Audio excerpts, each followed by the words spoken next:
নমস্কাৰ আপোনালোক সকলোকে আৰু মোৰ মিডিয়া বন্ধু যিমানবিলাক আহিছে আমাৰ সন্মানীয় বন্ধুসকললৈ আৰু চেনেল সকলোলৈকে নমস্কাৰ। আমাৰ আজি মূলতঃ প্ৰগ্ৰেমটো দুটা কম্পনেণ্টৰ ওপৰত আধাৰিত হৈছে। এটা হ'ল ইনচেন্টিভছ টু দ্য কাৰ্গো মুভাৰ্ছ বা cargo honours of different categories.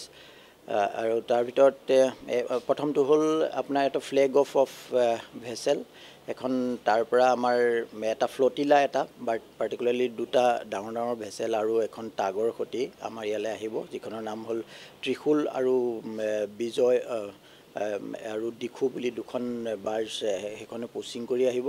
সেইখনত 1500 মেট্ৰিক টনৰ 1500 মেট্ৰিক টনৰ চিমেণ্ট কাৰ্গো আহিব আমাৰ কেলকাতা GRJT পৰা আমাৰ পাণ্ডুলৈকে আহিব। গোটেই ব্ৰহ্মপুত্ৰ NW1 পৰা আহি আমাৰ প্ৰট'কল ৰোড বাংলাদেশৰ থ্ৰুৱেদি আহি পেলাই আমাৰ পাণ্ডুত উপস্থিত হ'বহি। এইখনত নিয়াৰ এবাউট 18 days মান সময় লাগিব আহোঁতে, আপষ্ট্ৰীমত আহোঁতে।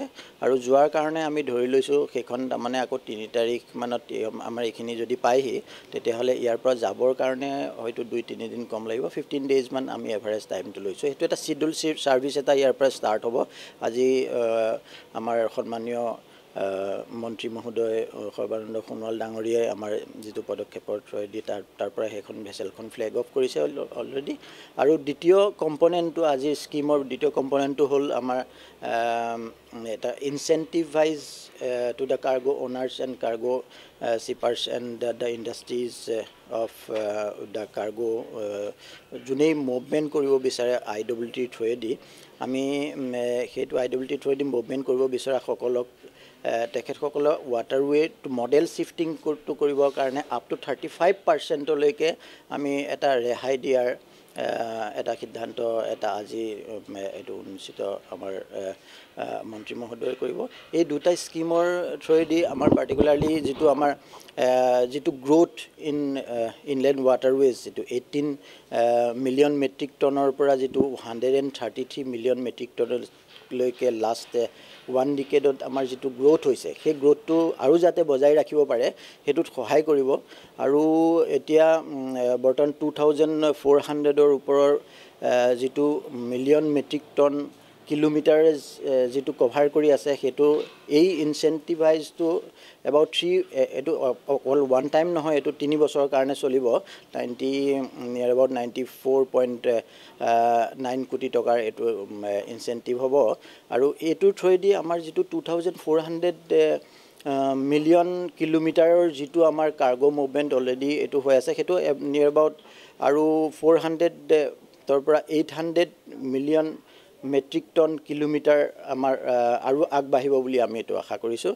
আৰু আশা কৰোঁ সকলোৱে ইয়াৰ সুবিধাটো ল'ব। আমাৰ অসমৰ কাৰণে এইটো ভাল খবৰ, কিয়নো আমাৰ ইয়ালৈ আজি ষ্টাৰ্ট হৈছে আৰু সেইটো আগবঢ়াই নিবৰ কাৰণে অলৰেডি আমি ইনফ্ৰাষ্ট্ৰাকচাৰ ইয়াত বহুতো অলৰেডি কৰিছোঁ। সৰ্বানন্দ সোণোৱাল মাননীয় মন্ত্ৰী সৰ্বানন্দ সোণোৱাল ডাঙৰীয়াৰ নেতৃত্বত আমাৰ ইয়াত যিটো প্ৰথমতে আগতেতো দুটাই টাৰ্মিনেল আছিল, চবেই জানে। এতিয়া অলৰেডি যোগীঘোপাত এটা মাল্টিমডেল টাৰ্মিনেল অলৰেডি ষ্টাৰ্ট হৈছে, এইটো মানে জাষ্ট ইনগ্ৰেশ্যনৰ পথত। আৰু তাৰপিছতে পাণ্ডুৰটো আছেই, বগীবিলত এটা সেইটো প্ৰায় কমপ্লিশ্যন নিয়াৰ এবাউট 80% আমাৰ কাম সম্পূৰ্ণ হৈছে।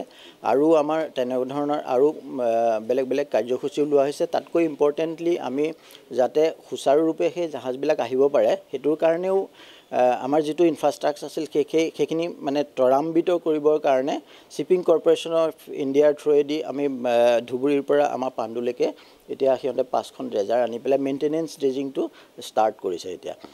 গতিকে সেইখিনি আমাৰ নিশ্চয়কৈ আমাৰ সকলো কাৰ্গো মুভাৰ্ছ প্লাছ আমাৰ যিটো ৰেল ৰোডৰ যিটো কনজেশ্যন সেইটো লাঘৱ কৰিব বুলি আমি ভাবিছোঁ, এইটো আশাবাদী। আৰু ইয়াৰ থ্ৰুৱেদি আমাৰ যিবোৰ কাৰ্গো মুভাৰ সিহঁতটো আপ টু 35%টো ইনচেন্টিভটো পোৱাৰ কাৰণে কষ্ট ইফেক্টিভনেছটো অলপ বাঢ়িব। আৰু তাতে কাৰ্বন প্ৰিণ্ট যিটো মানে এইটো হ্ৰাস কৰিবৰ কাৰণেও এইটো ইনভাইৰনমেণ্ট ফ্ৰেণ্ডলি মোডটোক আমি আগবঢ়াই লৈ যাম বুলি ভাবিছোঁ ইয়াৰ থ্ৰুৱেদি। নমস্কাৰ।